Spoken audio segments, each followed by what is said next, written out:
Welcome to the official YouTube channel for the Colin Cowherd podcast. Go on, hit the subscribe button. There you go, right down there. If you want to be among the first to hear my weekly takes, NFL, college football, more, right there.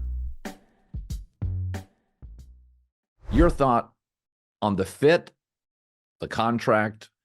Again, I don't have a problem. Again, this is not the division with Mahomes and Herbert. That's not what we're talking about here. I think it makes sense to me. I think he's actually, he's a little bit of a loose, he's got a little bit of a pirate feel to him, right? Like he's one of those guys that he's got a chip on his shoulder. I think the fit works. Your thoughts? When the season ended, I would have guessed like 3 years, $60 million and guarantee 40 or 50. So the guarantee would have been similar, but the average, you could push back and say the average per year, a little overrated. It's all about the guaranteed money. And when you factor in so many teams, like you're telling me the Raiders wouldn't have given him a similar number just to kind of get there, an operation like that. Yes. Get a guy can function. We were talking about this before you hopped on. I think the division plays a huge part where you feel good. I was talking to Jason Light at the Combine. They feel very comfortable with Baker. I think Baker, like you said, feels very comfortable in their operation. They have a lot of star players who really like him. That matters, right? Like, why do the 49ers have so much trust in Purdy? Obviously, he plays well. Their star core trusts him, likes being around him. They value that. Tristan Wirfs, Winfield, Mike Evans, they rally around Baker Mayfield. So that's worth, you could argue, 10, 20% over what you'd like to pay right away. And this is really a worst case scenario. It's a 2-year deal. Look who he's playing. David Tepper is a fantastic stock trader. He's a god-awful NFL owner, right? That operation is in shambles. The Saints have Derek Carr and Dennis Allen. And we'll see, like Cousins, if he ends up in Atlanta, which a lot of people think, he is coming off an Achilles with an operation that hasn't really been winning in the last 6. So their players don't even know how to win. That's the one thing Jason Light talked about. Baker got to come in here with a chip. We have a lot of guys who spent the 3 years around Tom. So we have the winning culture here with our star guys. Like these guys have been in huge games for 3 years, and they just rallied around Baker. I think if you watch Baker on the right day in the playoff game, awesome. I watched him a lot during the year and not really seeing it. New offensive coordinator now. Yeah. I get it. Little rich for my taste, but totally understandable. What were they going to do? Let them walk? They're drafting in the mid-20s. They don't have any other options. And I think there is something to be said about Baker got, a little bit of the crap beat out of him by the media in Cleveland. And I do think he's matured. I really do. I think Baker's grown up. And I think he's one of the things I've always said about Baker. He's smart. He's great on the whiteboard. He can read a real defense. Sam Darnold got a second shot, right? In Carolina. Baker Mayfield throws a better ball more consistently than Sam Darnold. I don't think he's quite the athlete, doesn't move as well, but he moves okay. For me, I think to your point, the division matters. Again, I'm not paying Derek Carr if it's Herbert, Harbaugh, Andy Reid, Mahomes. I'm really uncomfortable paying him a lot. In that division, the NFC South has been probably the weakest division in football 10 of the last 20 years. It's like the SEC. I don't know what it is. Is there less revenue? Do fans care less? Are the owners not very good? It's just not a very good division. It's just, some of it too, John, is passion. There have been down years, but the Giants have Super Bowls. Washington has Super Bowls. The Eagles have Super Bowls. All these teams, the Cowboys, the Eagles, that division cares because college football is irrelevant in the Northeast outside of maybe Penn State. For sure. I do think in the South, Saturday is such a big day that it's just, there's not, if you listen to sports talk radio on a Monday, they're not crushing the NFL team. They're ripping their SEC head coach and quarterback. And I do think there's it just doesn't feel as big. And so that division to me is best quarterback wins it. And this afternoon, Baker's arguably the best quarterback. And one thing, if you're Jason Light and Todd Bowles, you go, well, Baker, sneaky bright lights guy, right? Oklahoma, 3 years, excelled. Couple years into Cleveland, played really well that one season and won a playoff game. So you've seen him have success in the league. And then last year had, 8 to 10 really good games for you and played well in the playoff game against the Eagles. And he wasn't terrible in the Lions game by any means. That was kind of an ugly game, but made some plays down the stretch. So you've now seen him in 2 playoff games. You clearly feel comfortable. You got a year with him studying how hard he prepared. You go from $6.85 million though to 35. Do you get the same level of chip on your shoulder? Some guys excel. Not everyone's Michael Jordan and Tiger Woods and Tom Brady. They can have a chip on their shoulder till the day they die. Some guys ebb and flow with that a little bit. So I do think there's going to be some pressure on Baker next year. So everyone was counting him out last year. This year, everyone's going to celebrate him. We'll see. I still think Tampa. Well, I guess we'll know with Kirk Cousins the next couple of days, but I still give them a very, very good shot to win that division, wouldn't you?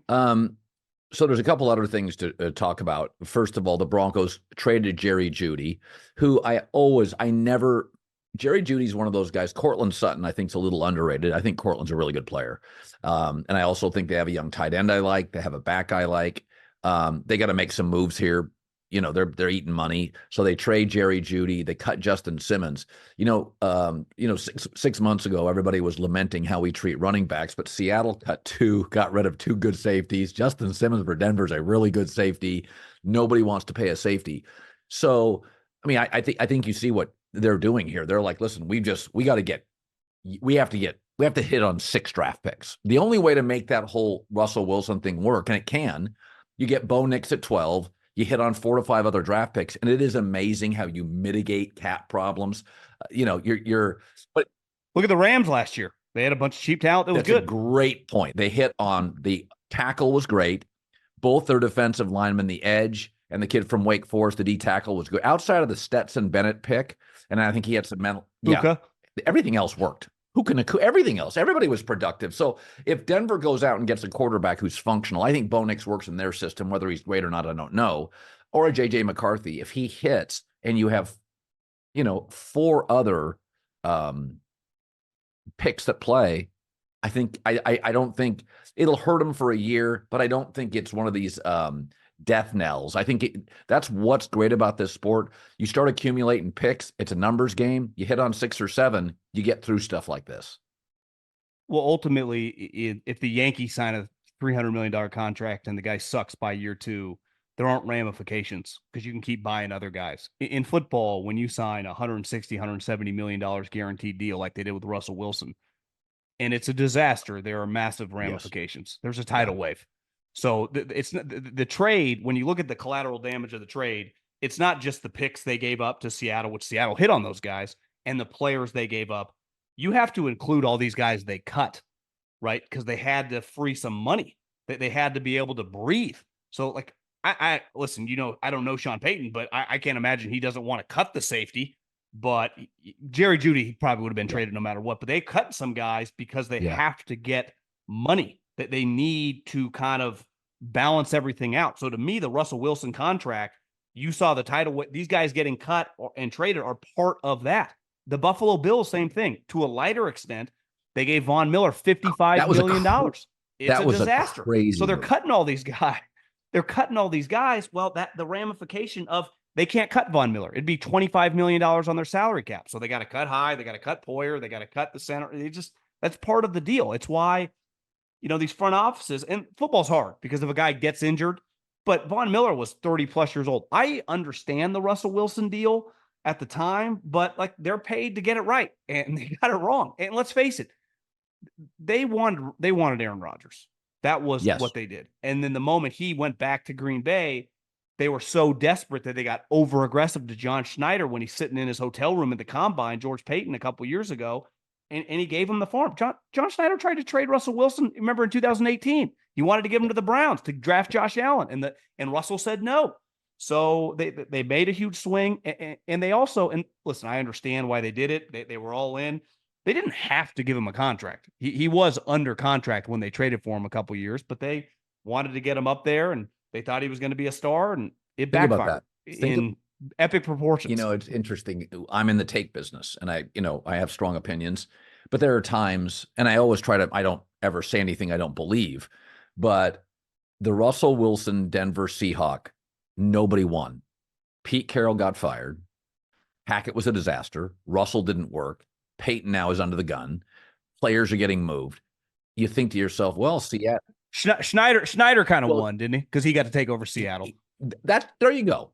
John Schneider won, and he hit on those picks. I mean, let's face it, Pete when Paul Allen died, there was this moment in time that Pete had too much power in the building. And like a Belichick, he had too much influence. I was told by two different people in the building over the years, Pete started kind of taking over the draft. John Snyder threatened to go to Detroit, said, there's no, what's the point?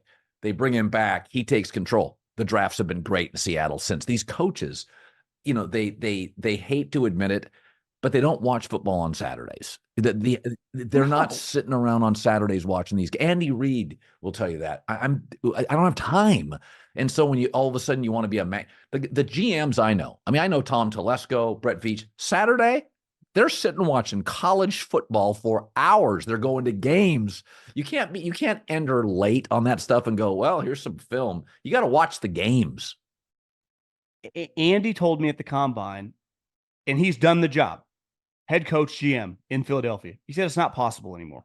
There's too much time, or there's not enough time. You're spending too much time on your own team for 6 months to attempt to catch up. And then when you attempt to catch up, you end up, most guys probably cut some corners. Instead of watching 5 games on a guy, you got to bang them all out in 2 months. You're watching 1 or 2 games. You don't get a great feel. If you have confidence in a John Schneider, in a Brett Veach, in a Les Snead, let them do their job. They spend 365 days, even during the season. And I've been in from Monday through Friday, the general manager will spend some time. He'll go to practice, evaluate his own team, watch free agents. He also watches draft picks. I'm talking September through December during the week, like evaluating like his scouts are doing. They're funneling him. So by the time the season ends or you get to the playoffs, he's watched probably the top 150, 200 guys on their draft board and has a really good feel for them and has evaluated all the reports on their character. He knows these guys pretty well, where the coaches come in kind of blind to the combine, meet the kid for the first time. Like, how about this guy? It's like, well, this guy can't really play. I know he's a great personality, and it kind of gets convoluted that way. So these best organizations are able to kind of split it. Or even if the coach, if he's making $12 to $18 million, he's the highest paid guy in the organization, but he's willing to give like, hey, we shouldn't do this, coach. And he listens. And anytime that you're not willing to listen, let's face it, it happens a lot around the league. But Belichick wouldn't listen to anybody. And that was a huge downfall for him. And he's had really excellent personnel guys throughout his career in the building, but he just won't listen. One of his guys, Nick Caserio, New England to Houston, first draft, he aces it. He's crushing. He crushed it.